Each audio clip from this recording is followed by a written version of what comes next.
Assalamualaikum warahmatullahi wabarakatuh. Dengan saya kembali Deswita Misnar, guru biologi di SMA Negeri 2 Majalaya. Kembali kita akan membicarakan seputar permasalahan peserta didik beserta solusinya.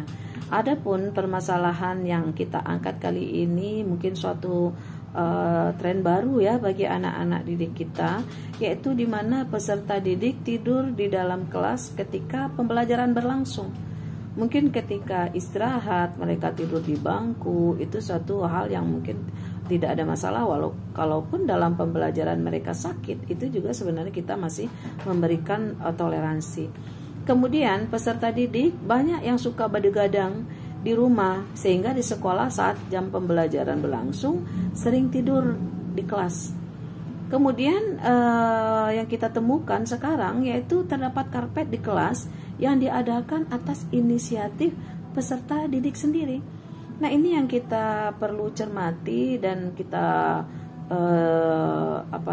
kita antisipasi, yaitu mereka atau siswa atau mungkin juga kita kebablasan dalam pemahaman merdeka belajar. Jadi mereka bisa merdeka melakukan apa saja, yang penting mereka ada di sekolah dan mengikuti pembelajaran. Bukan begitu, kita harus tetap mempunyai aturan-aturan yang bisa mendukung kelancaran proses belajar mengajar kita di sekolah. Adapun akar permasalahan dari kondisi ini adalah peserta didik tidur di kelas saat pembelajaran berlangsung. Kemudian kebiasaan masa pandemi suka begadang di rumah. Selanjutnya tersedia karpet di kelas sehingga disalahgunakan peserta didik untuk tidur di kelas bahkan ketika jam pelajaran berlangsung. Jadi di sini perlu semacam strategi atau pergerakan kita para guru untuk tidak hanya berada di depan kelas saja, tetapi juga tetap mengontrol sampai ke belakang, karena ternyata masih ada siswa yang memberikan celah atau ruang di belakang untuk mereka bisa tidur di kelas.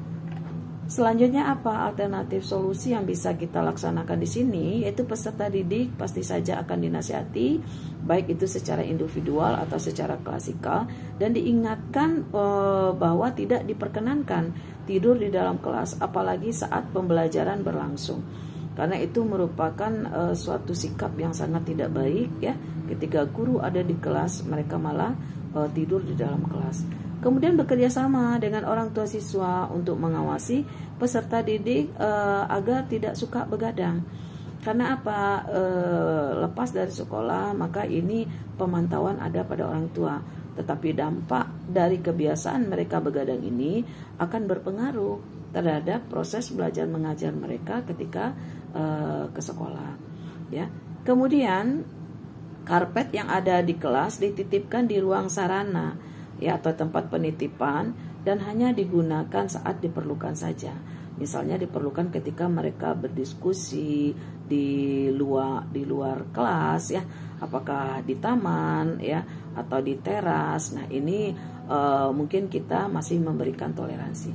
Hasil dari pemecahan masalah ini adalah peserta didik yang suka tidur di kelas berkurang setelah dinasihati dan diingatkan. Orang tua sepakat untuk mengawasi anak lebih ketat lagi berkaitan dengan kebiasaan begadang siswa.